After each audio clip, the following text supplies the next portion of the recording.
Kalluvathukkal Samudra library arts and sports club ബാലവേദിയുടെ ആഭിമുഖ്യത്തിൽ നടന്നുവരുന്ന വായനക്കളരിയുടെ ഭാഗമായി ഒറിഗാമി ന്യൂസ് പേപ്പർ ഉപയോഗിച്ചുള്ള സാധനങ്ങളുടെ നിർമ്മാണ പരിശീലനം നടത്തി. അധ്യാപകരായ പി വേണു പരവൂർ, എസ് സുഭാഷ് ചാത്തന്നൂർ എന്നിവരാണ് കുട്ടികൾക്ക് പരിശീലനം നൽകിയത്. നമുക്ക് 4ാം ക്ലാസ്സിൽ പഠിക്കുമ്പോൾ, പണ്ട് ഞങ്ങളൊക്കെ പഠിക്കുമ്പോൾ ഇരിക്കുന്നവരെല്ലാം കൂടെ പഠിക്കുമ്പോൾ ഒരു പാട്ടുണ്ടായിരുന്നു. പാടിയാലോ? അന്ന് ഞാൻ പറയും, നിങ്ങൾ പാടും അല്ലേ? മേരിക്കുണ്ടൊരു കുഞ്ഞാട്, കേൾക്കാൻ വയ്യ ഉറക്കെ. മേരിക്കുണ്ടൊരു കുഞ്ഞാട് കേട്ടിട്ടുണ്ടോ? ഇവിടെ ഇരിക്കുന്നവർക്കെല്ലാം അറിയാം. മേരിക്കുണ്ടൊരു കുഞ്ഞാട്, മേനി വെളുത്തൊരു കുഞ്ഞാട്, പാൽനുര പോലെ വെളുത്താട്. ശബ്ദം പോരുടെ ഉറക്ക ഒന്നും കൂടെ. പാൽനുര പോലെ വെളുത്താട്, പഞ്ഞി കണക്ക് മിനുത്താട്. ഞങ്ങളൊക്കെ പഠിച്ചിട്ടുണ്ടല്ലേ? ഞങ്ങളെല്ലാവരും അപ്പൂപ്പന്മാരൊക്കെ പഠിച്ചില്ലെന്ന് തോന്നുന്നു കേട്ടാ. അപ്പം നമ്മളിപ്പോൾ 5ാം ക്ലാസ്സിലാണ്. ഓർമ്മ വേണം, 5ാം ക്ലാസ്സിൽ പഠിക്കുന്ന എല്ലാവരും കൂടെ. ഇപ്പം സാറ് ഇന്നലെ വിളിച്ചപ്പോഴേ, ഇന്നലെ സാധാരണ തലേന്ന് വിളിക്കുമ്പോൾ പോരില്ല, ഞാൻ ഇവിടെ 3-4 തവണ വന്നിട്ടുള്ളത് കൊണ്ട് അപ്പോഴേ ശരി എന്ന് പറഞ്ഞതാണ്. അപ്പോൾ 65 പേരെങ്കിലും കാണും എന്ന് പറഞ്ഞു. അപ്പോൾ 65 പേരുള്ളപ്പം ഒറിഗാമി ചെയ്യാൻ പാടാണ് അല്ലേ? ഒറിഗാമി പേപ്പർ ഇങ്ങനെ മടക്കി ഓരോ കാര്യങ്ങൾ ചെയ്യുമ്പം ബുദ്ധിമുട്ടാണ്. അതുകൊണ്ട് ഞാൻ പറഞ്ഞു പാടാണ്, നമുക്ക് വേറെ എന്തെങ്കിലും ചെയ്യാമെന്ന് പറഞ്ഞു. പിന്നെ ആലോചിച്ചപ്പം സുഭാഷ് മാഷിനെ ഒറിഗാമിയുടെ ആളാണ്. അപ്പോൾ അദ്ദേഹത്തിനെ വിളിച്ചു, നാളെ ഇങ്ങനെ ഉച്ചയ്ക്ക് ശേഷം ഫ്രീ ആവുമെന്ന് വെച്ചപ്പോൾ എന്ന് പറഞ്ഞു. ഞങ്ങൾ 3 പേരുണ്ട്.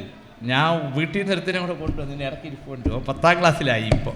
ഇക്കഴിഞ്ഞ 21-ാം തീയതി ആരംഭിച്ച് മെയ് 21-ന് അവസാനിക്കുന്ന വായനാക്കളരിയുടെ 5ാം ദിനത്തിലാണ് പരിപാടി സംഘടിപ്പിച്ചത്. കല്ലുവാതുക്കൽ ഗ്രാമപഞ്ചായത്ത് ആരോഗ്യ വിദ്യാഭ്യാസ standing committee chairman Baiju Lakshmanan പരിപാടി ഉദ്ഘാടനം ചെയ്തു.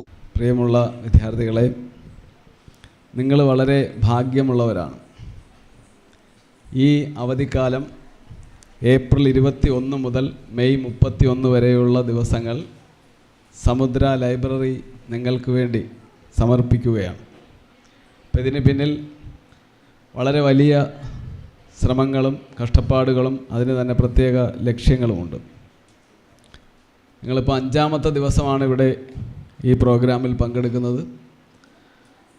ഈ 5 ദിവസങ്ങളിൽ എത്തിച്ചേരുമ്പോൾ നിങ്ങളിവിടെ ആദ്യ ദിവസം എത്തിയപ്പോൾ മുതൽ നിങ്ങളിവിടെ കാണുന്നുണ്ടാകും ഇവിടുത്തെ അച്ഛനമ്മമാരെ, അവരെ പരിചരിക്കുന്നത്, അവർക്ക് ആഹാരം കൊടുക്കുന്നത്, അവരെ പരിപാലിക്കുന്നതൊക്കെ ഒരുപക്ഷെ നിങ്ങൾക്ക് കാണുവാൻ ഭാഗ്യം ലഭിച്ചു. സമൂഹത്തിൽ ആരോരുമില്ലാതെ ജീവിതത്തിലേക്ക് പല സാഹചര്യങ്ങൾ കൊണ്ട് ഒറ്റപ്പെട്ടു പോകുന്ന അച്ഛനമ്മമാരെ ചേർത്ത് പിടിക്കുക, അവർക്ക് വേണ്ടി ജീവിതത്തിൻ്റെ ഏറ്റവും പ്രധാനമായ സമ്പത്തും സമയവും ചെലവഴിക്കാൻ മനസ്സ് കാണിച്ച ഒരു വ്യക്തിത്വം.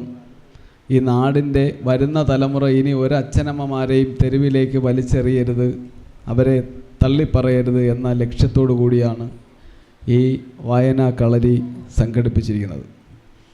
തീർച്ചയായും ജീവിതം എന്ന് പറയുന്ന മക്കളെ, നിങ്ങൾ ഇപ്പോൾ അതിൻ്റെ തുടക്ക അവസ്ഥയിലാണ്, ഒരു യാത്രയാണ്. അപ്പോൾ ഈ ജീവിതയാത്രയിൽ നിങ്ങൾക്ക് ലഭിക്കുന്ന ഏറ്റവും സുവർണമായ ദിവസങ്ങളാണ് ഈ ഏപ്രിൽ 21 മുതൽ ആരംഭിച്ചിരിക്കുന്നത്. ഒരു മനുഷ്യനെ ഒരു മനുഷ്യനാക്കി തീർക്കുന്നത്, മനുഷ്യനായതുകൊണ്ട് മാത്രം അയാളിൽ മനുഷ്യത്വം ഉണ്ടാകണമെന്നില്ല, കരുണ ഉണ്ടാകണമെന്നില്ല, സ്നേഹമുണ്ടാകണമെന്നില്ല. സമൂഹത്തിൽ നിന്ന് നമ്മൾ തിരിച്ചറിയുന്ന ഒരുപാട് കാര്യങ്ങൾ നമ്മളെ അത്തരത്തിൽ മനുഷ്യനായി മാറ്റുവാൻ വേണ്ടിയുള്ള പ്രവർത്തനങ്ങളിൽ ഏർപ്പെട്ടിരിക്കുന്ന വ്യക്തിയാണ് ശ്രീ റൂവൽ സിംഗ് അവർ. അദ്ദേഹത്തിനോടൊപ്പം സമുദ്ര ലൈബ്രറി അതിൻ്റെ സെക്രട്ടറി ഉണ്ട്, പ്രസിഡൻ്റുണ്ട്, അതുപോലെ ഈ നാട്ടിലെ പ്രമുഖരായ ഒരുപാട് പേർ അദ്ദേഹത്തിനോടൊപ്പം നിൽക്കുന്നു. അദ്ദേഹം ചെയ്യുന്ന പ്രവർത്തനം അത്ര മഹത്തരമാണ്. അപ്പോൾ നമുക്കറിയാം, നിങ്ങളുടെ ജീവിതത്തിൽ നിങ്ങൾ എന്തെങ്കിലുമൊക്കെ ആകുവാൻ ആഗ്രഹിക്കുന്നുണ്ടെങ്കിൽ പലർക്കും ഇവിടെ ശ്രദ്ധിക്കണേടാ മക്കളെ, സംസാരിക്കരുതേ, ഞാൻ പറയുന്നത് കേട്ടിരിക്കണം. ജീവിതത്തിലെ ഏറ്റവും വലിയ കാര്യമെന്ന് പറയുന്നത് നമ്മൾ കേൾക്കാനുള്ള മനസ്സാണ്. നമ്മളൊരു കാര്യം പറയുമ്പോൾ നമ്മൾ കേൾക്കുന്നതിലൂടെ അതെല്ലാവരുടെയും ഹൃദയത്തിലേക്ക് തീർച്ചയായും എത്തിപ്പെടുകയാണെങ്കിൽ കുറേ കാര്യങ്ങൾ. നമ്മൾ പറയും ഭാഷ ആരംഭിക്കുന്നത് കേൾവിയിലൂടെയാണെന്ന് പറയും. നമ്മളെല്ലാവരും മലയാളികളാണ്, മലയാളമാണ് സംസാരിച്ച് തുടങ്ങിയത്. എന്തുകൊണ്ടാണ്? നമ്മളെ അച്ഛൻ, അമ്മ, നമ്മളെ ചുറ്റുപാടുമുള്ളവരെല്ലാം നമ്മളോട് സംസാരിക്കുന്നത്, നമ്മൾ ആശയവിനിമയം നടത്തുന്നത് മലയാളത്തിലായതുകൊണ്ടാണ്. ഇപ്പം നിങ്ങളിവിടെ ജനിച്ച ഉടനെ നിങ്ങളെ ഇംഗ്ലണ്ടിലേക്ക് ഒരു സായിപ്പിനും മദാമ്മയ്ക്കും കൊടുക്കുകയാണെങ്കിൽ നിങ്ങളവിടെ ഏത് ഭാഷയാണോ കേൾക്കുന്നത് ആ ഭാഷ തീർച്ചയായും നിങ്ങൾ സംസാരിക്കുമായിരുന്നു, അല്ലേ? അപ്പോൾ അതാണ് നമ്മളെ സിസ്റ്റം. അങ്ങനെയാണ് എല്ലാവരുടെയും സിസ്റ്റം. അങ്ങനെയാണ് ദൈവം സൃഷ്ടിച്ചിരിക്കുന്നത്. നമുക്ക് മൂക്ക്, നാക്ക്, വായി, അല്ലേ, ലങ്സ് ഇതൊക്കെ തന്നിരിക്കുന്നത് സംസാരത്തിന് സഹായിക്കുന്ന അവയവങ്ങളാണ്. ഇതെല്ലാ മനുഷ്യർക്കുമുണ്ട്. പക്ഷെ നമ്മൾ എന്താണോ കേൾക്കുന്നത് അതാണ് നമ്മൾ പറയാൻ ശ്രമിക്കുന്നത്. ഇപ്പോൾ ഇവിടെ ഒറിഗാമിയെക്കുറിച്ച് നേരത്തെ പറഞ്ഞു. അതൊരു ജാപ്പനീസ് ആർട്ടാണ്. പേപ്പറുകൾ കൊണ്ട് നമ്മൾ എങ്ങനെ വളരെ ക്രിയേറ്റീവായിട്ട് കാര്യങ്ങൾ ചെയ്യാമെന്ന് നിങ്ങൾ ഇവിടെ ചെയ്ത് പഠിക്കുകയാണ്. സാധാരണ നമ്മളൊക്കെ B.Ed പഠിക്കുമ്പോൾ നമ്മളെ പറഞ്ഞ് കേട്ട ഒരു വാചകമുണ്ട്, ഐ ഹിയർ ഐ ഫോർഗെറ്റ്. ഞാൻ കേൾക്കുന്ന പല കാര്യങ്ങളും നമ്മൾ എന്ത് ചെയ്യാം? നമ്മൾ മറന്നു പോകാം. മനുഷ്യൻ അങ്ങനെയാണ്. കേൾക്കുന്ന എല്ലാം ഓർത്ത് വയ്ക്കുവാൻ നമുക്ക് ശക്തി ഉണ്ടാവില്ല, അതിനുള്ള കഴിവുണ്ടാവില്ല. I hear I forget. അടുത്തതായി പറയുന്നത് ഐ സീ ഐ റിമെമ്പർ. കാണുന്ന കാര്യങ്ങളെ ഒരുപക്ഷെ നമ്മൾ എന്ത് ചെയ്ത് വയ്ക്കാം? ഓർത്ത് വയ്ക്കാം. നമ്മളൊരാളിനെ കണ്ടാൽ പിന്നീട് അയാളെ എവിടെയെങ്കിലും വെച്ച് കാണുമ്പോൾ നമ്മൾ ഒരു മാസത്തിന് ശേഷമോ ഒരു വർഷത്തിന് ശേഷമോ കാണുമ്പോൾ നമ്മളെ മനസ്സ് നമ്മളടുത്ത് പറയും, ഇയാളെ ഞാൻ എവിടെയോ കണ്ടിട്ടുണ്ടെന്ന് പറയും. അയാളെ നമ്മൾ നിരന്തരമായി കാണുകയാണെങ്കിൽ അയാളെ പേര്, അയാൾ ആരാണ്, എല്ലാം നമ്മൾ എന്ത് ചെയ്ത് വയ്ക്കും? പഠിച്ചു വയ്ക്കും.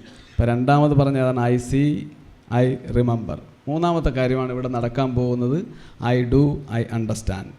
ഇവിടെ നിങ്ങളെ കൊണ്ട് ചെയ്ത് നിങ്ങളത് പ്രാക്ടിക്കൽ ചെയ്ത് നിങ്ങളത് പഠിക്കാൻ പോവുകയാണ്. ഒറിഗാമി നിങ്ങൾ വ്യക്തമായി പഠിച്ച് അത് നിങ്ങളുടെ ജീവിതത്തിലും പഠനത്തിലുമൊക്കെ വളരെ മികച്ച വ്യക്തിത്വങ്ങളായി മാറുവാൻ നിങ്ങളെ സഹായിക്കും. ചെറിയ ഓരോ ചെറിയ അറിവും വളരെ മഹത്തരമാണ്. അതിലും അപ്പുറം നിങ്ങൾ ഏറ്റവും വലിയ ഭാഗ്യം സിദ്ധിച്ചവരെന്ന് പറയാൻ കാരണം നിങ്ങളാരും ഒരു സ്കൂളിൽ പഠിക്കുന്നവരല്ല, ഒരേ ക്ലാസ്സിൽ പഠിക്കുന്നവരല്ല, ഒരേ പ്രദേശത്തുള്ളവരല്ല. അപ്പോൾ ഈ വെക്കേഷൻ സമയത്ത് നിങ്ങളെ എല്ലാവരെയും, ഇവിടെ ഇരിക്കുന്ന എല്ലാവരും ഒരു സ്ഥലത്ത് നിന്ന് വന്നേണാ? അല്ല. ഒരു സ്കൂളിൽ പഠിക്കുന്നവരാണോ? അല്ല. ഒരു ക്ലാസ്സിൽ പഠിക്കുന്നവരുമല്ല. അപ്പോൾ വ്യത്യസ്തമായ ക്ലാസ്സിൽ പഠിക്കുന്നത്, വ്യത്യസ്തമായ സ്കൂളിൽ പഠിക്കുന്നവരൊക്കെ ഒരുമിപ്പിക്കുവാൻ, നിങ്ങളെ ചേർത്ത് നിർത്തുവാൻ, നിങ്ങളെ ഈ വെക്കേഷന് പരസ്പരം കണ്ട് പരിചയപ്പെടുവാനും സ്നേഹം പങ്കിടുവാനും അറിവ് പങ്കിടുവാനുമുള്ള ഒരു വേദിയാണ് ഇവിടെ സമുദ്ര library and arts and sports club സംഘടിപ്പിച്ചത്. അതൊരു ഭാഗ്യമല്ലേ? പിന്നെ നമ്മൾ വഴിയിൽ എവിടെയെങ്കിലും വെച്ചാൽ ഇവരെ കണ്ടാൽ നമുക്ക് പറഞ്ഞുകൂടെ, ഇന്ന ആളിനെ ഞാൻ എവിടെ വെച്ച് കണ്ടു എന്ന് പറയും? സമുദ്രയിൽ നടന്ന വായനാക്കളരി. വായനാക്കളരി എന്നാണ് ഇതിന് പേരിട്ടിരിക്കുന്നത് ഈ ഇത്രയും ദിവസത്തെ പ്രോഗ്രാമിന്. എന്തുകൊണ്ടായിരിക്കും അങ്ങനെ പേരിട്ടത്? റീഡിങ് മേക്സ് എ ഫുൾ മാൻ. ഒരു മനുഷ്യനെ പൂർണ്ണനാക്കുന്നത് വായനയാണ് എന്ന് പറയും. അപ്പോൾ നമ്മൾ വായിക്കുന്നതിലൂടെ, കഥ കേൾക്കുന്നതിലൂടെയൊക്കെ നമുക്ക് വികാസം ഉണ്ടാകാറുണ്ട്. നമ്മൾ ആഹാരം കഴിക്കുന്നത് എന്തിനാണ്? നമ്മളെ വിശപ്പ് മാറ്റാൻ, നമുക്ക് പ്രവർത്തിക്കാനുള്ള ഊർജ്ജം ലഭിക്കാനാണ് നമ്മൾ എന്ത് ചെയ്യുന്നത്? ആഹാരം കഴിക്കുന്നത്. എന്നാൽ നമ്മളെ മനസ്സ് വികസിക്കണമെങ്കിൽ നമ്മൾ എന്ത് ചെയ്യണം? മനസ്സ് വികസിക്കണമെങ്കിൽ എന്ത് ചെയ്യണം? പുസ്തകങ്ങൾ വായിക്കണം, അല്ലേ? ലോകത്തെക്കുറിച്ച് അറിയണം. കാര്യങ്ങൾ മനസ്സിലാക്കുമ്പോൾ നമ്മൾ ഒരുപാട് കാര്യങ്ങൾ മനസ്സിലാക്കുക. ഞാൻ ഒരു ചെറിയ കാര്യം മാത്രം ഇങ്ങനെ പറഞ്ഞ് ഓർമ്മിപ്പിക്കാം. 7ാം ക്ലാസ്സിൽ പഠിക്കുന്നൊരു കുട്ടി, അമലൻ എന്നാണ് അവൻ്റെ പേര്. 7ാം ക്ലാസ്സിലാണ് പഠിക്കുന്നത്. അവൻ ഒരു ദിവസം സ്കൂളിലേക്ക് വന്നപ്പോൾ, സ്കൂളിലെത്തി ക്ലാസ്സിൽ കയറി അവൻ്റെ കൂട്ടുകാരെല്ലാം ക്ലാസ് തുടങ്ങുന്ന ആ ഒരു തിരക്കിലാണ്. ചിലർ ഹോംവർക്ക് ചെയ്യുന്നു, ചിലർ പുസ്തകങ്ങൾ അടുക്കി വയ്ക്കുന്നു, അങ്ങനെ പല പല കാര്യങ്ങൾ ചെയ്തുകൊണ്ടിരിക്കുന്നു. പെട്ടെന്ന് ബെല്ലടിച്ചു. ക്ലാസ് ടീച്ചർ വന്നു, പ്രാർത്ഥന ആരംഭിച്ചു.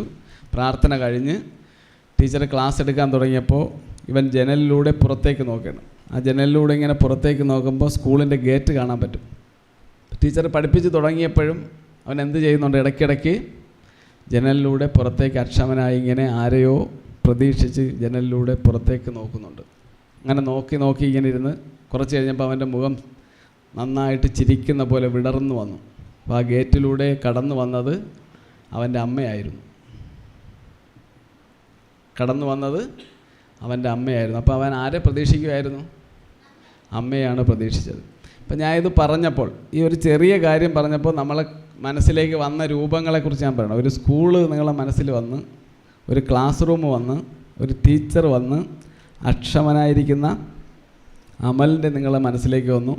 അവൻ ജനലിലൂടെ പുറത്തേക്ക് നോക്കുന്ന നിങ്ങളെ മനസ്സിൽ വന്നു. അവൻ എന്തിനാണ് പുറത്തേക്ക് നോക്കുന്നതെന്ന് നമ്മളെ മനസ്സിലൊരു ചോദ്യം വന്നാ. ഇങ്ങനെയുള്ള ചോദ്യങ്ങളും ചിന്തയും രൂപീകരണവും ഒക്കെ നടക്കുന്നത് ഒന്നുകിൽ കഥ കേൾക്കുമ്പോൾ അല്ലെങ്കിൽ നിങ്ങൾ പുസ്തകം വായിക്കുമ്പോഴാണ്. അപ്പോൾ വായനയാണ് നമ്മളെ മനസ്സിന് വികാസമുണ്ടാക്കുന്നത്. നാളെ ജീവിതത്തിൻ്റെ വ്യത്യസ്തമായ മേഖലകളിലേക്ക് ഈ നാടിനെ നയിക്കേണ്ടവരാണ് നിങ്ങൾ ഓരോരുത്തരും. ഇപ്പോൾ ഒരു പക്ഷേ ഇന്ന് ചിലപ്പോൾ നമ്മളെ വീട്ടിൽ നമുക്ക് നല്ല റൂം ഉണ്ടാവത്തില്ല, ചിലപ്പോൾ കിടക്കാൻ സ്ഥലം ഉണ്ടാവത്തില്ല. ഇപ്പോൾ വെട്ടവും വെളിച്ചമൊക്കെ എല്ലായിടത്തും ഉണ്ട്. നമുക്ക് ഒരുപാട് പരിമിതികളുണ്ടാവും. ചിലപ്പോൾ ഒരു പക്ഷേ നമ്മളെ വീട്ടിൽ അച്ഛൻ മദ്യപിക്കുന്ന ആളായിരിക്കാം, ചിലപ്പോൾ അമ്മയായിട്ട് വഴക്കൂടുന്ന ആരെങ്കിലുമൊക്കെ ഉണ്ടാവാം, അല്ലേ? ഇങ്ങനെ പല പല സാഹചര്യങ്ങളിലൂടെ ആയിരിക്കും നമ്മൾ കടന്നു പോകുന്നത്. ഇതിനെയൊക്കെ തരണം ചെയ്യുവാൻ നമുക്ക് സാധിക്കണം. എന്ത് ചെയ്യണം നമ്മൾ? ഇവിടെ ഈ ഓൾഡ് ഏജ് ഹോമിൽ, അല്ലേ, മതേതര വയോജന കേന്ദ്രത്തിൽ അച്ഛനമ്മമാരുണ്ട്. അവരിങ്ങനെ വന്നത് അവർക്ക് ആരും ഇല്ലാതായതുകൊണ്ടാണ്, അല്ലേ? അപ്പം നമ്മൾ എന്ത് ചെയ്യണം? പഠിച്ച് മിടുക്കരായാൽ മാത്രമേ നമുക്ക് നമ്മൾ അച്ഛനമ്മയെ നന്നായിട്ട് നോക്കാൻ പറ്റുമെന്നുള്ള ദൃഢപ്രതിജ്ഞ നമ്മൾ എടുക്കണം. വിദ്യ കൊണ്ട് പ്രബുദ്ധരാകുവാനാണ് ശ്രീനാരായണ ഗുരുദേവൻ നമ്മളോട് പറഞ്ഞിട്ടുള്ളത്. ഈ ലോകത്തെ ഏറ്റവും നല്ല ഗാന്ധിജിയും നമ്മളോട് അങ്ങനെയാണ് പറഞ്ഞിരിക്കുന്നത്. എന്താണ്? നമ്മൾ പഠനത്തിലൂടെ, വിദ്യാഭ്യാസത്തിലൂടെ മാത്രമേ നമുക്കൊരു സമൂഹത്തിൽ പരിവർത്തനം, മാറ്റം കൊണ്ടുവരാൻ സാധിക്കും. അപ്പം നമുക്ക് മാറണമെങ്കിലും, നമ്മൾ വലിയ ആളാവണമെങ്കിലും, അല്ലേ, നമുക്ക് മറ്റുള്ളവരെ സഹായിക്കാൻ കഴിയണമെങ്കിലുമൊക്കെ നമ്മൾ ആരാവണം? പഠിച്ച് വായിച്ച് മിടുക്കരായ ആൾക്കാരെ വേണം. അതിന് എന്ത് തടസ്സമല്ല? നമ്മളെ വീട്ടിലെ സാഹചര്യങ്ങൾ തടസ്സമല്ല. വീട്ടിൽ ചെറിയ വീടാണ്, ചിലപ്പോൾ കിടക്കാൻ റൂമില്ല, അല്ലെങ്കിൽ കഴിക്കാൻ ആഹാരമില്ല, ഇങ്ങനെയൊക്കെയുള്ള പരിമിതികളൊക്കെ ഉണ്ടെങ്കിലും ഇതിനെയൊക്കെ നമുക്ക് തരണം ചെയ്യാൻ സാധിക്കും. ഈ അടുത്തിടയ്ക്ക് നിങ്ങൾ സോഷ്യൽ മീഡിയയിലൂടെ കണ്ടു കാണും, വയനാട്ടിലെ ടാർപ്പയൊക്കെ വലിച്ചു കെട്ടിയ ഒരു ചേച്ചിയുടെ വീട് കാണിച്ചായിരുന്നു. ആ ചേച്ചി സിവിൽ സർവീസ് IAS എഴുതിയെടുത്ത ആളാണ്.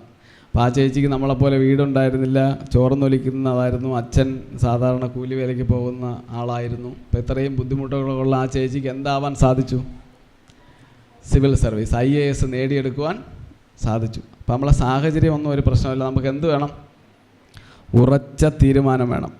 ഞാനത് നേടിയെടുക്കുമെന്നുള്ള ഉറച്ച തീരുമാനമുണ്ടെങ്കിൽ എത്ര പാവപ്പെട്ട സാഹചര്യത്തിൽ നിന്ന് നമുക്ക് എന്താവാം? ജീവിതത്തിൽ വലിയ വലിയ വ്യക്തിത്വങ്ങളായി മാറുവാൻ സാധിക്കും. അപ്പം അത്തരത്തിൽ നിങ്ങൾ നാടിൻ്റെ ഏറ്റവും നല്ല മിടുക്കരായ മക്കളായി, യുവാക്കളായി മാറണമെന്നുള്ള ആഗ്രഹമുള്ളത് കൊണ്ടാണ് റൂവൽ സിംഗ് അണ്ണൻ ഇത്രയും റിസ്ക് എടുത്ത് ഈ ഏപ്രിൽ 21 മുതൽ അടുത്ത മെയ് 21 വരെ നിങ്ങൾക്ക് വേണ്ടി ഈ ക്യാമ്പ് സംഘടിപ്പിച്ചത്. അപ്പോൾ ഓരോ ദിവസവും ഓരോരോ ക്ലാസ്സുകളല്ലേ ലഭിക്കുന്ന, ഓരോരോ കാര്യങ്ങളാണ് നമ്മൾ കേൾക്കുന്നത്. അതിലൂടെയൊക്കെ നമ്മുടെ മനസ്സിൻ്റെ വികാസം ഉണ്ടാകണം, ചിന്താശേഷി കൂടണം, അല്ലേ? അങ്ങനെ വരണം. നമ്മൾ ദൈവത്തിനെ പ്രാർത്ഥിക്കണം, അല്ലേ? നമ്മുടെ സമൂഹത്തിൽ നിങ്ങൾക്ക് പകർന്നു നൽകാൻ പറ്റുന്ന ഇങ്ങനെയുള്ള സ്ഥാപനങ്ങളിലേക്ക് നമുക്ക് ചെയ്യാൻ പറ്റുന്ന സഹായങ്ങൾ നമ്മൾ ചെയ്യണം, മറക്കാൻ പാടില്ല. ഒരു കാര്യം കൂടി പറഞ്ഞ് ഞാൻ അവസാനിപ്പിക്കാം. പണ്ടൊരു പണ്ഡിറ്റ് കാശി ക്ഷേത്രത്തിലേക്ക് യാത്ര തിരിച്ചു. അദ്ദേഹം അങ്ങനെ യാത്ര പോകുമ്പോൾ തൊട്ടടുത്തുള്ള വലിയ വലിയ ആൾക്കാരെയൊക്കെ കണ്ട് അവരിൽ നിന്ന് അവർ ക്ഷേത്രത്തിലേക്ക് സമർപ്പിക്കാനായിട്ട് പൈസ നൽകും. അങ്ങനെ അവിടുത്തെ ഒരു വലിയ ധനികൻ അദ്ദേഹത്തിന് ഒരു 100 നാണയങ്ങൾ കൊടുക്കും, കിഴി കെട്ടി കൊടുക്കും. എവിടെ ഇടാനാണ് കൊടുക്കുന്നത്? ക്ഷേത്രത്തിൽ സമർപ്പിക്കാനായിട്ടാണ് ഈ പൈസ കൊടുക്കുന്നത്. അപ്പോൾ ഈ പൈസയൊക്കെ മേടിച്ച് അദ്ദേഹം യാത്രയാവും. ഇന്നത്തെ പോലെ വാഹന സൗകര്യങ്ങളുമില്ല, ഒരുപാട് നടന്നും മറ്റ് മാർഗങ്ങളിലൂടെയൊക്കെയാണ് അവിടെ എത്തേണ്ടത്. ഒരുപാട് മാസങ്ങളെടുക്കും അവിടെ എത്താൻ. അപ്പം അങ്ങനെ അദ്ദേഹം ഇങ്ങനെ യാത്ര തുടർന്ന് ഇങ്ങനെ വഴിയെ പോകുമ്പോൾ വിശന്ന് വലയുന്ന ഒരു കുഞ്ഞിനെ കാണും. ആ വിശന്ന് വലയുന്ന കുഞ്ഞിനെ കാണുമ്പോൾ ആ ആൾ അദ്ദേഹത്തിന് കൊടുത്ത 100 നാണയങ്ങളിൽ നിന്ന് 2 നാണയം ആർക്ക് കൊടുക്കും? ആ വിശന്ന് വലഞ്ഞ കുഞ്ഞിന് കൊടുക്കും, അല്ലേ? എന്നിട്ട് കുറേ ദൂരം അദ്ദേഹം വീണ്ടും ഇങ്ങനെ യാത്ര ചെയ്യുമ്പോൾ അസുഖബാധിതയായ ഒരു അമ്മയെ കാണും. ആ അമ്മ കരഞ്ഞുകൊണ്ട് ഇങ്ങനെ അദ്ദേഹത്തിൻ്റെ അടുത്ത് ആവശ്യപ്പെടും. അപ്പോൾ അദ്ദേഹം അതിൽ നിന്ന് 2 നാണയം വീണ്ടും അടുത്ത ആ അമ്മയ്ക്ക് കൊടുക്കും. അങ്ങനെ ഇദ്ദേഹം ഓരോരുത്തർക്ക് പൈസ, ആ നാണയങ്ങൾ കൊടുത്ത് ക്ഷേത്രത്തിൽ എത്തുന്ന സമയത്ത് പിന്നീട് അദ്ദേഹത്തിൻ്റെ കയ്യിൽ ബാക്കി 2 നാണയമേ ഉണ്ടായിരുന്നുള്ളൂ. ബാക്കി 98 നാണയങ്ങളും അദ്ദേഹം ഓരോരുത്തർക്കായി ഇങ്ങനെ കൊടുത്താണ് പോയത്. അവസാനം അദ്ദേഹം ദൈവത്തിൻ്റെ മുന്നിൽ ചെന്ന് പ്രാർത്ഥിച്ച് ദൈവത്തിനോട് ക്ഷമ പറയും. എൻ്റെ നാട്ടിനടുത്തുള്ള ധനികൻ ദൈവത്തിന് സമർപ്പിക്കാനായി തന്നുവിട്ട പൈസയാണ് ഞാൻ എന്ത് ചെയ്തത്? ഓരോരുത്തർക്ക് കഷ്ടപ്പെടുന്നവർക്ക് കൊടുത്തത് എന്നോട് ക്ഷമിക്കണം എന്ന് പറഞ്ഞ് ഇനി എൻ്റെ കയ്യിലുള്ള ഈ 2 നാണയങ്ങളാണെന്ന് പറഞ്ഞ് ആ 2 നാണയങ്ങൾ സമർപ്പിച്ച് അദ്ദേഹം അന്ന് അവിടെ താമസിക്കും. ആ ദിവസം ആ പൈസ കൊടുത്ത ആളൊരു സ്വപ്നം കാണും. പൈസ കൊടുത്ത ആളൻ സ്വപ്നത്തിൽ ദൈവം പ്രത്യക്ഷപ്പെടും. ദൈവം പ്രത്യക്ഷപ്പെട്ടിട്ട് അയാളുടെ അടുത്ത് പറയും, നീ കൊടുത്തയച്ച പൈസയിൽ 98 നാണയങ്ങൾ എനിക്ക് ലഭിച്ചു, 2 നാണയം ലഭിച്ചില്ല എന്ന് ദൈവം പറഞ്ഞിട്ട് അപ്രത്യക്ഷനാവും.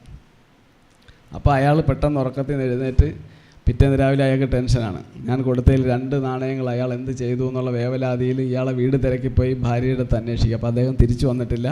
തിരിച്ചു വന്നാൽ ഉടനെ എന്നെ വന്ന് കാണുമെന്ന് പറയും. എന്നിട്ട് അയാൾ മടങ്ങിപ്പോവും. കുറേ നാളുകൾക്ക് ശേഷം മറ്റേ ആൾ തിരിച്ചു വന്നിട്ട് ഭാര്യ ഈ കാര്യം പറയുമ്പോൾ ഈ ധനികനെ കാണാനായി അദ്ദേഹം ചെല്ലുമ്പോൾ ഇദ്ദേഹം നടന്ന സംഭവങ്ങളെല്ലാം പറയും.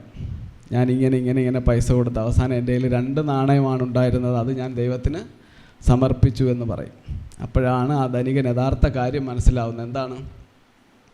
100 നാണയങ്ങളിൽ 98 നാണയങ്ങൾ ദൈവത്തിന് ലഭിച്ചു എന്നാണ് ദൈവം സ്വപ്നത്തിൽ അയാളോട് പറഞ്ഞത്. അയാൾ ആ പൈസ ആർക്കാണ് കൊടുത്തത്? ഓരോരോ കാര്യങ്ങൾ കൊണ്ട് അവശത അനുഭവിക്കുന്ന കഷ്ടപ്പെടുന്ന ആൾക്കാർക്കാണ് കൊടുത്തത്. അപ്പോൾ അത്തരത്തിൽ ദൈവം അയാൾക്ക് കാണിച്ചു കൊടുക്കുകയായിരുന്നു, നമ്മൾ സമ്പാദിക്കുന്നതിൻ്റെ ഒരു വിഹിതം അല്ലേ നമ്മൾ എന്ത് ചെയ്യണം? കഷ്ടപ്പെടുന്നവർക്കും അല്ലേ ബുദ്ധിമുട്ടുന്നവർക്കും നമ്മളോടൊപ്പം പഠിച്ചതും വളർന്നതുമായി പിന്നീട് ജീവിതത്തിൽ ഒരുപാട് കഷ്ടപ്പെടുന്ന ആൾക്കാരെ സഹായിക്കുന്നതിന് വേണ്ടി നമ്മൾ എപ്പോഴെങ്കിലുമൊക്കെ ഉപയോഗിക്കണമെന്നുള്ള വലിയ സത്യം നമ്മൾ മനസ്സിലായി. അപ്പം ദൈവം എന്ന് പറഞ്ഞാൽ നമ്മൾ കാണുന്ന പല കാഴ്ചകളിലും നമുക്ക് ദൈവത്തിനെ കാണുവാൻ നമുക്ക് സാധിക്കും. അത്തരത്തിൽ പുതിയ വെളിച്ചം, സ്നേഹം എല്ലാം നിങ്ങൾക്കെല്ലാവർക്കും ഉണ്ടാകട്ടെ. ഈ ദിവസം 5-ാമത്തെ ദിവസം ഏറ്റവും മനോഹരമാക്കി തീർക്കുവാനാണ് വേണു സാറും അദ്ദേഹത്തിൻ്റെ അതിൽ തന്നെ ഏറ്റവും വലിയൊരു സ്നേഹത്തിൻ്റെ അല്ലേ അവരുടെ നിങ്ങൾക്ക് സമർപ്പിക്കേണ്ടതിൻ്റെ ഒരു സ്നേഹബന്ധത്തിൻ്റെ ആത്മബന്ധത്തിൻ്റെ വലിയ കഥ. വേണു സാറാണ് ക്ലാസ് എടുക്കേണ്ടത്. അപ്പോൾ വേണു സാറിൻ്റെ സുഹൃത്താണ് സുഭാഷ് സാറ്. അപ്പോൾ നിങ്ങൾ 10-60 കുട്ടികളുള്ളതുകൊണ്ട് ഒരാൾക്ക് മാത്രം മാനേജ് ചെയ്യാൻ പറ്റത്തില്ല, നിങ്ങളെ നിയന്ത്രിച്ച് കാര്യങ്ങൾ പറഞ്ഞു ചെയ്യാൻ പറ്റില്ല. അപ്പോൾ അദ്ദേഹം സുബേഷ് സാറിൻ്റെ അടുത്തുകൂടെ പറഞ്ഞു, വരണം നമുക്ക് 2 പേർക്കൂടെ ചെയ്യാമെന്ന് പറഞ്ഞു. അതാണ് അവരുടെ ആത്മസമർപ്പണം. അപ്പം നമുക്ക് പരസ്പരം സഹായിക്കാനും സ്നേഹിക്കാനും കഴിയുന്ന ഒരു പുതിയ തലമുറയെ വാർത്തെടുക്കാൻ സാധിക്കട്ടെ. ഈ വായനാ കളരിക്ക് എല്ലാവിധ ആശംസകളും അർപ്പിച്ചുകൊണ്ട് ഈ ചടങ്ങിൽ ശ്രീകണ്ഠൻ സാറിനോടൊപ്പം അതുപോലെ സുഭാഷ് സാറിനോടും വേണു സാറിനോടും റുവൽ സിംഗ് അണ്ണനോടും ഒക്കെ ഒപ്പം ഇവിടെ ഇരിക്കാൻ, അതുപോലെ ശരചന്ദ്രൻ സാറിനോടൊപ്പം ഒക്കെ ഈ വേദിയിൽ പങ്കെടുക്കാൻ കഴിഞ്ഞത് വളരെ ഭാഗ്യമായി കരുതി. നിങ്ങൾ ഈ എല്ലാ ദിവസവും ഒരു ദിവസവും മുടങ്ങാതെ മക്കൾ വരണം. ഓരോ ദിവസവും ലഭിക്കുന്ന അറിവ് വളരെ വലുതാണ്. അത് നമുക്ക് പിന്നീട് ജീവിതത്തിൽ വളരെ വലിയ ആത്മവിശ്വാസം പകരുന്നതായിരിക്കുമെന്ന് പറഞ്ഞുകൊണ്ട് ഔപചാരികമായി ഇത് ഉദ്ഘാടനം ചെയ്തതായി പറഞ്ഞുകൊണ്ട് ഞാൻ എൻ്റെ വാക്കുകൾ അവസാനിപ്പിക്കുന്നു. നന്ദി, നമസ്കാരം. സമുദ്ര library arts and sports club president Ruval Singh M അധ്യക്ഷത വഹിച്ചു. നമുക്ക് 4 ദിവസമായി 5-ാമത്തെ ദിവസമാണ് ഈ പരിപാടി നടക്കുന്നത്. ഈ 4 ദിവസം തുടർച്ചയായി വന്നിട്ടുള്ള കുട്ടികളൊന്ന് കൈപൊക്കിയേ. കൈ പൊങ്ങുന്നില്ലേ? തുടർച്ചയായിട്ട് വന്നിട്ടുള്ളത് കൈപൊക്കിയേ. ഇതിൽ ഒരു മിടുക്കനോ ആരെങ്കിലും ഒരാൾ ഈ സ്റ്റേജിലോട്ട് വന്നേ. ആദ്യ ദിവസം പരിപാടി എന്തായിരുന്നു? ആദ്യത്തെ പരിപാടി എന്താ നടത്തിയത് ഇവിടെ? വായനക്കളരി എന്താണ് നടത്തിയത്? എന്ത് ഐറ്റമാണ് നടത്തിയത് ഇവിടെ? പറ. മാജിക് ഷോ ആണ് നടത്തിയത് അല്ലേ? മാജിക് എല്ലാം ഇഷ്ടപ്പെട്ടായിരുന്നോ? ഇഷ്ടപ്പെട്ടായിരുന്നല്ലേ? ഇപ്പോൾ മാജിക് സാർ എന്താണ് പറഞ്ഞത്? നമുക്ക് ബുദ്ധി കിട്ടണമെങ്കിൽ എന്ത് വേണമെന്ന് പറഞ്ഞു? എന്താ പറഞ്ഞ? നമുക്ക് ബുദ്ധി കിട്ടണമെങ്കിൽ എന്ത് വേണമെന്ന് പറഞ്ഞ സാറ്? കേട്ട് പഠിക്കണം. നമുക്ക് എങ്ങനെ ഇരിക്കണമെന്ന് പറഞ്ഞു സാറ്? മാജിക് സാർ എങ്ങനെയാ പറഞ്ഞത്? നട്ടെല്ലുണ്ടോ എല്ലാവർക്കും? അടുത്ത ദിവസം എന്തായിരുന്നു പരിപാടി? നമുക്ക് 2-ാമത്തെ ദിവസം പരിപാടി എന്തായിരുന്നു? ഓർമ്മയുണ്ടോ? എന്തായിരുന്നു? ഒരു സാറ് വന്ന് ഭയങ്കര എന്തായിരുന്നു? ഓർമ്മയുടെ രസതന്ത്രം. ഈ സാർ എന്താ പറഞ്ഞത്? ഈ സാർ എന്താ പഠിപ്പിച്ചത്? ഒരുപാട് കാര്യം പഠിപ്പിച്ച്. അത് ഒരു കാര്യം പറഞ്ഞേ. ജില്ലയുടെ 14 ജില്ല. ഇതെന്താ പറഞ്ഞത്? ഇതിന്റെ അർത്ഥം എന്താ? പെണ്ണിന്റെ അർത്ഥം എന്താ? Powerful enriched in nib. നിങ്ങളൊന്ന് പറഞ്ഞേ, എന്താ പെന്നിൻ്റെ അർത്ഥം എന്താ? വീണ്ടും സാറ് പഠിപ്പിച്ചല്ല കാര്യങ്ങൾ ഒന്ന് പറഞ്ഞേ, ഒരു 2 കാര്യം പറ, എടുത്ത് പറഞ്ഞോ. ഫാമിലി. ഫാമിലി. ആ, father and mother, I love you. ആ, ഐ ലവിൻ്റെ അർത്ഥം എന്താ പറഞ്ഞത്? എന്താണ് അതിൻ്റെ അർത്ഥം പറഞ്ഞത്? അച്ഛനും അമ്മയും ആ, സ്നേഹിക്കുക. ഓക്കെ. പിന്നെ അടുത്തൊന്ന് പറഞ്ഞേ. ക്യാഷ്. ആ, സി ഫോർ കോൺഫിഡൻസ്, എ ആ. ഫോർ അംബിഷൻ, ആ. എസ് ഫോർ സിൻസിയർ, ആ. H for hard work. Okay. കൈയടിക്കുന്നില്ല ആരും?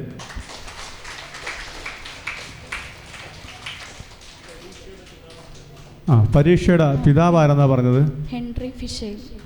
ഡെൽവിഷ്യൽ. ഉറക്കെ പറഞ്ഞേ, ഉറക്കെ പറ. Henry Fischel. ആ, കൈയടിക്കുന്നില്ലേ നിങ്ങൾ? നിങ്ങളുടെ ഓർമ്മകൾ വീണ്ടും വീണ്ടും തുടർന്ന് റിപ്പീറ്റ് ചെയ്യുന്നതിന് വേണ്ടി. മാജിക് പഠിപ്പിച്ചിരുന്ന എത്ര ഐറ്റം നിങ്ങൾ മാജിക് സാറ് പഠിപ്പിച്ചു തന്നു? എത്ര ഐറ്റം നിങ്ങളെ പഠിപ്പിച്ചു തന്നിട്ടുണ്ട്? ഒരു ഐറ്റം പറഞ്ഞേ. 2-3 ഐറ്റം പഠിപ്പിച്ചു തന്നില്ലേ? എന്താ ആദ്യ ഐറ്റം എന്താ പഠിപ്പിച്ചത്? റോപ്പിൻ്റെ. ആ, റോപ്പിൻ്റെ. രണ്ടാമത് എന്തായിരുന്നു?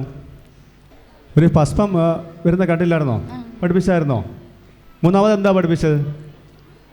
കെട്ടിൻ്റെ. കൈ പറഞ്ഞോ? കൈ കെട്ടി. ആ, അത് പഠിപ്പിച്ചു തന്നില്ല. മൂന്നാമത് പേപ്പർ കീറുന്നത് പഠിപ്പിച്ചു തന്നില്ലായിരുന്നോ? പഠിപ്പിച്ചോ? നാടൻ പാട്ടിൽ എന്താ നിങ്ങൾ പഠിച്ചത്? നാടൻ പാട്ട് സാറ് വന്നപ്പോൾ എന്താ നിങ്ങൾ പഠിച്ചത്? ഓരോ പാട്ടിൻ്റെ അർത്ഥങ്ങൾ. ആ, അവർ നാടൻ പാട്ട് വന്നത് എങ്ങനെയാണെന്ന് പറഞ്ഞു. നാടൻ പാട്ട് തുടങ്ങുന്നതിന് മുമ്പ് എന്താണ് ചെയ്യുന്നത്? അത് സാറ് പറഞ്ഞു തന്നല്ലോ അല്ലേ? എന്താണ്? അവർ ഒരു പാട്ടുകാരിയാണ് അല്ലേ? അവർ പാടുന്ന ആദ്യം ചൊല്ലുന്ന കലാഭവനിയുടെ പാട്ട് നാടൻ പാട്ടാണോ? അല്ല, എഴുത്തുപാട്ട്. എഴുത്തുപാട്ടാണ്. അപ്പം നാടൻ പാട്ട് ഏതാ നാടൻ പാട്ട്? ഒരു വരി പാടിയേ. നാടൻ പാട്ട് ഒരു വരി പാടിയേ. ആ, പാട്. ആ, സാറ് പറഞ്ഞു കൊടുക്കുന്ന നാടൻ പാട്ടിൻ്റെ പാട്ട് സാറ് പറഞ്ഞു കൊടുക്കും. ആ, ഒരു പാട്ട് പാട്. നാടൻ പാട്ടിൻ്റെ ഒരു വരി പാടിയേ. നമുക്ക് എല്ലാം മൂളിപ്പാട്ടെങ്കിലും പാടാൻ അറിയാൻ പറ്റുമല്ലോ. നിങ്ങൾ ആരെങ്കിലും പാടുന്നുണ്ടോ? ഒന്ന് ഉറക്കൊന്ന് പാടിയേ. ഈ കൂട്ടത്തേക്ക് നാടൻ പാട്ടിൻ്റെ ഒരു പാട്ട് പാടിയേ, ഒരു മൂളിപ്പാട്ട് പാടിയേ. സാർ ഇത്രയും പാട്ടുകൾ പഠിപ്പിച്ചിട്ട് ഒരു വരി പോലും നിങ്ങൾക്ക് പാടാൻ അറിയത്തില്ലെങ്കിൽ പിന്നെന്താണ്?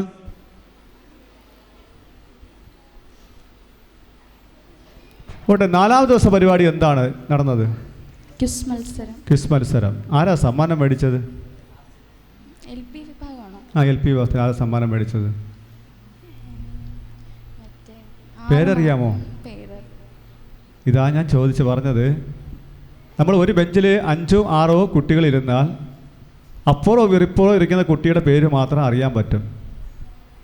അതിനപ്പുറത്തേക്കുന്ന കുട്ടിയുടെ പേരറിയാൻ പറ്റുമോ? ഒരു ബെഞ്ചിലെ 5 കുട്ടികളിരുന്ന് പഠിക്കുന്നു. ആ പഠിക്കുമ്പം അപ്പുറത്തോ ഇപ്പുറത്തോ ഇരിക്കുന്ന കുട്ടിയുടെ പേര് നമുക്ക് അറിയാൻ പറ്റും അല്ലേ? അതിൻ്റെ അപ്പുറത്തെ കുട്ടിയുടെ പേര് നമുക്ക് അറിയാൻ പറ്റുമോ? അതാണ് നമ്മുടെ ഇപ്പോഴത്തെ കുഴപ്പം അല്ലേ? അല്ലേ? അങ്ങനെയല്ലേ നിങ്ങൾ പഠിക്കുന്നപ്പോൾ അല്ലേ? നിങ്ങൾ ഈ കുട്ടികളുടെ മനസ്സിൽ ഇപ്പോൾ എന്താണോ പതിയുന്നത് അത് അവസാനം വരെയും മായാതെ അത് പതിഞ്ഞു നിൽക്കും. ഇപ്പം ഞങ്ങളുടെ കുട്ടിക്കാലത്ത് എന്തെല്ലാം നടന്നിട്ടുണ്ടോ അത്തരം കാര്യങ്ങളെല്ലാം നമുക്കിപ്പോൾ ഓർമ്മയുണ്ട്. പക്ഷേ ഇന്നലെ നടന്ന കാര്യങ്ങൾ ഞങ്ങൾക്ക് ഇന്ന് ഓർത്തെടുക്കാൻ കഴിയില്ല. അവിടെയാണ് ഒരു പ്രശ്നം നിൽക്കുന്നത്. അപ്പോൾ നിങ്ങൾക്ക് നിങ്ങളുടെ മനസ്സിൻ്റെ ഉള്ളിലേക്ക് ഇവിടെ നടക്കുന്ന ക്ലാസ്സുകൾ കൃത്യമായിട്ടും ആ മനസ്സിൻ്റെ ഉള്ളിൽ പതിക്കുന്നതിന് വേണ്ടിയാണ് ഇത്തരം ക്ലാസ്സുകൾ ഇവിടെ സംഘടിപ്പിക്കുന്നത്. അപ്പോൾ നിങ്ങൾ അങ്ങോട്ടും ഇങ്ങോട്ടും നോക്കിയിരുന്നിട്ട് കാര്യമില്ല. അപ്പോൾ വന്ന് തുടക്കത്തിലേ ഞങ്ങൾ പറഞ്ഞിട്ടുണ്ട്, നിങ്ങൾക്ക് എന്തെങ്കിലും സംശയമുള്ള കാര്യങ്ങൾ ഒരു പേനയും പേപ്പറും എടുത്ത് നിങ്ങൾ കുറിച്ച് വെച്ചിരുന്നാൽ ഇത്തരം ചോദ്യങ്ങൾ ഇവിടെ ചോദിക്കുമ്പോൾ കൃത്യമായിട്ട് നിങ്ങൾക്ക് അതിന് മറുപടി കൊടുക്കാൻ പറ്റും. ഇന്ന് നമുക്ക് ഈ പരിപാടിക്ക് വേണ്ടി നമുക്ക് കിട്ടിയിരിക്കുന്ന വിശിഷ്ട വ്യക്തി എന്ന് പറയുന്നത് പി വേണു സാറാണ്. സാറിനെ നമുക്ക് പരിചയപ്പെടുത്തി തരുന്നതും ഇവിടെ സാംസ്കാരിക കേന്ദ്രത്തിൻ്റെ ചെയർമാനായി വർക്ക് ചെയ്യുന്ന പ്ലാക്കാട് ശ്രീമാർ സാറാണ്. സാറിൻ്റെ ഒരു സുഹൃത്താണ്. സാറിനെ ഞങ്ങൾ വിളിച്ചപ്പോൾ തന്നെ ഒരു മടിയും കൂടാതെ കൃത്യമായിട്ട് ഞാൻ വരാം എന്ന് പറയുകയും നിങ്ങൾ എത്തുന്നതിന് മുമ്പ് തന്നെ സാർ ഇവിടെ എത്തുകയും ചെയ്തു. അപ്പോൾ നിങ്ങൾ 3 മണിക്ക് വരണമെന്ന് പറഞ്ഞപ്പോൾ നിങ്ങൾ എല്ലാം വന്നത് 3:30 മണി കഴിഞ്ഞിട്ടാണ്. Samudra library arts and sports club secretary N Sreekantan Nair സ്വാഗതം പറഞ്ഞു. കഴിഞ്ഞ ദിവസങ്ങളിൽ നമ്മൾ ആമുഖമായിട്ട് സമുദ്രയും സമുദ്രതീരത്തെക്കുറിച്ചും ഒക്കെ സംസാരിച്ചു. അതുകൊണ്ട് എല്ലാ ദിവസവും അതിൻ്റെ ആവശ്യമുണ്ടെന്ന് തോന്നുന്നില്ല. അതിനാൽ ഞാൻ നേരിട്ട് എൻ്റെ കർത്തവ്യത്തിലേക്ക് കടക്കുന്നു. ഇന്ന് ആദ്യമായി സ്വാഗതം ആശംസിക്കാനുള്ളത് ആശംസ നൽകുന്നതിൻ്റെ ആവശ്യകതയില്ലാത്ത നമ്മുടെ പ്രിയപ്പെട്ട ശ്രീ റൂവൽ സിംഗിനാണ്. അദ്ദേഹത്തിൻ്റെ അക്ഷീണമായ പ്രവർത്തനത്തിൻ്റെ ഫലമാണ് ഇന്നിവിടെ നമ്മൾ കാണുന്നതും ഇവിടുത്തെ അച്ഛനമ്മമാരുടെ ജീവിതം നടന്നു പോകുന്നതുമൊക്കെ. അപ്പോൾ എന്തായാലും ശരി, സമുദ്ര ലൈബ്രറിയുടെ പേരിൽ അദ്ദേഹത്തെ ഈ വേദിയിലെ അധ്യക്ഷ സ്ഥാനത്തേക്ക് ഞാൻ സ്വാഗതം ചെയ്തുകൊള്ളുന്നു. ഇന്നത്തെ ഈ യോഗത്തിൻ്റെ ഉദ്ഘാടകനായി എത്തിയിരിക്കുന്നത് കല്ലുവാതുക്കൽ ഗ്രാമപഞ്ചായത്തിലെ വിദ്യാഭ്യാസ സ്റ്റാൻഡിംഗ് കമ്മിറ്റി ചെയർമാനും അതാകുന്നതിന് മുൻപ് നല്ലൊരു അധ്യാപകനുമായിരുന്ന ശ്രീ ബൈജു ലക്ഷ്മൺ അവർകളെയാണ്. ഇവിടെ തന്നെ നിരവധി പരിപാടികളിലെത്തിയിട്ടുള്ള അദ്ദേഹത്തിനെ പരിചയപ്പെടുത്തേണ്ട ആവശ്യമുണ്ടെന്ന് തോന്നുന്നില്ല. ശ്രീ ബൈജു ലക്ഷ്മണിനെയും സമുദ്ര ലൈബ്രറി ആൻഡ് സ്പോർട്സ് ക്ലബിൻ്റെയും സമുദ്രതീരം ചാരിറ്റബിൾ ട്രസ്റ്റിൻ്റെയും പേരിൽ ഈ യോഗത്തിലേക്ക് ഞാൻ ഹാർദമായി സ്വാഗതം ചെയ്തു. ഇനി നിങ്ങൾ പ്രതീക്ഷയോടെ കാത്തിരിക്കുന്ന നമ്മുടെ ഇന്നത്തെ മുഖ്യ അതിഥിയാണ് ശ്രീ വേണു പരവൂർ.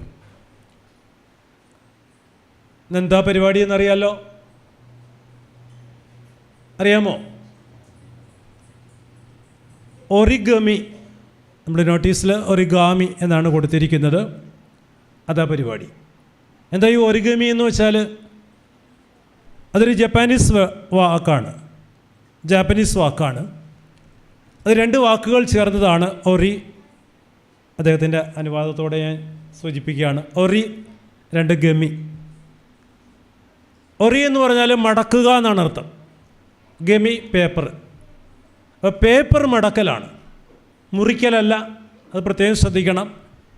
ഒരു full sheet paper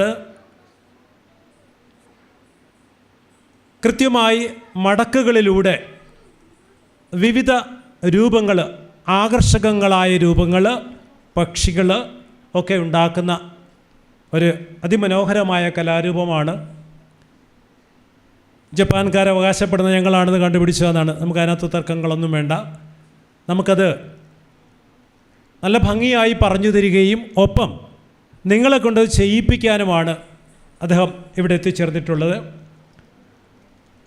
Shri Venu പരവൂരിനെ സമുദ്ര ലൈബ്രറിയുടെ പേരിൽ ഞാൻ ഹാർദമായി സ്വാഗതം ചെയ്യുന്നു. ഒപ്പം അദ്ദേഹത്തിൻ്റെ കൂടെ ചാത്തന്നൂർ സുഭാഷ് ഒപ്പം എത്തിയിട്ടുണ്ട്. ഇവർ 2 പേരും കൂടി ചേർന്നാണ് നിങ്ങളെ ഈ പ്രവർത്തനത്തിൽ സഹായിക്കുന്നത്, പഠിപ്പിക്കുന്നത്. 2 പേരെയും അദ്ദേഹത്തെയും ഞാൻ ഈ വേദിയിലേക്ക് സ്വാഗതം ചെയ്തുകൊള്ളുന്നു സമുദ്ര ലൈബ്രറിയുടെ പേരിൽ.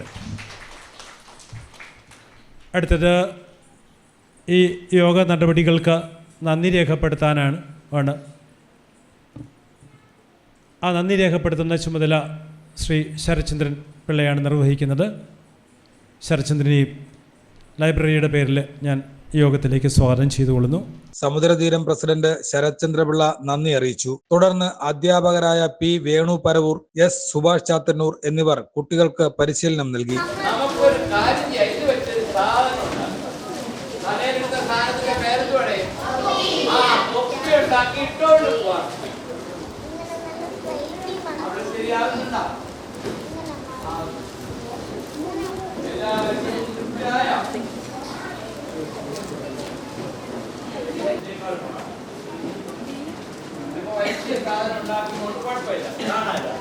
ഇങ്ങനെ മടക്കുക, എല്ലാരും മടക്കുക.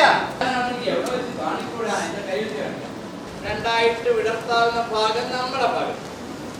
ഇല്ല, റോക്കറ്റൊക്കെ ഉണ്ടാകുന്ന അടുത്തൊരു വരയുണ്ട എല്ലാവർക്കും. ഇപ്പം എല്ലാവർക്കും ഉണ്ടാ. ആ വരയിലേക്ക് വര ഇങ്ങനെ മടക്കുക. ഇത് ആദ്യം എങ്ങനെ ഇരിക്കുന്ന പേപ്പർ അങ്ങോട്ടും ഇങ്ങോട്ടും ചരിഞ്ഞൊന്നും പോകരുത്. ആ മധ്യത്തെ വരയത്തനാണ് ഇതുപോലെ അപ്പുറത്തിരിക്കുന്ന ചരിഞ്ഞു കരിയരുത്. അവിടെ അപ്പുറത്തൊന്ന് പറഞ്ഞോടെ എങ്ങനെയാണ്. പിന്നെ ഇങ്ങനെ മടക്കുമ്പോ ഈ രണ്ടെണ്ണം ഒരേ നിരപ്പായിരിക്കും.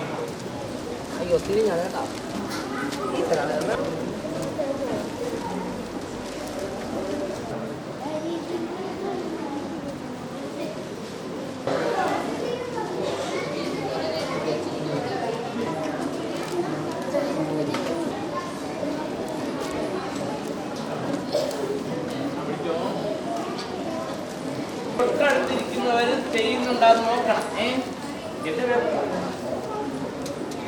തൊട്ടടുത്തിരിക്കുന്നവർ ചെയ്യുന്നതെന്ന് നോക്കിയിട്ടേ ചെയ്യാം. ബാക്കിൽ പോയി നിന്നിട്ട് എല്ലാം ശരിയായാലും പറഞ്ഞു ഇത്രേ ഓക്കെ ആയോ. എന്നിട്ട് ഒരു മടക്ക് അതിന്റെ മുകളിലേക്ക് അങ്ങനെ രണ്ട് മടക്ക്. ആദ്യം പകുതി മടക്ക്, പിന്നെ അതിന്റെ മുകളിലേക്ക്.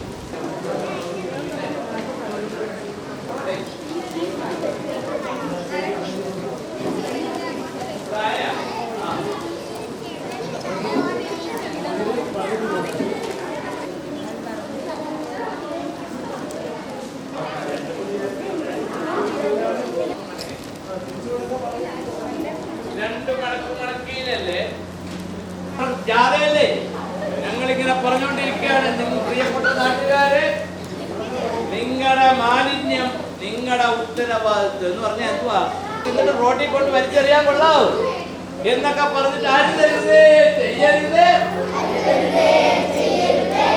വരയിലേക്ക് മറ്റേ ഭാഗം ഇതുപോലെ ആയോ നോക്കേ. തല വെച്ച് ആയോടെ അവിടെ എല്ലാം ആയോ? അവിടെ എല്ലാം ആയോ? അരുതരുത് ചെയ്യരുത്, ചെയ്യരുതാത്തത് ചെയ്യരുത്. ത്രികോണത്തില് ഇങ്ങനെ മടക്കി ആ പോക്കറ്റിലേക്ക് കയറ്റുക.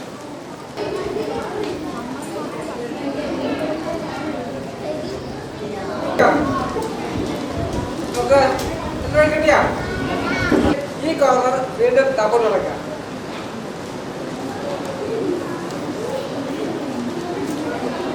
ഓക്കെ, എങ്ങനെ ഇരുന്നത്? ഇങ്ങനെ ഇരുന്നല്ലേ നമ്മൾ നേരത്തെ. ഒന്നും കൂടെ പറയണോ? ഇങ്ങനെ ഇരുന്നല്ലേ നേരത്തെ? ഇങ്ങനെ ഇരുന്നത് ആ ഇത് ഇങ്ങനെ കുത്തും അല്ലേ? ഓക്കെ, കുത്തും.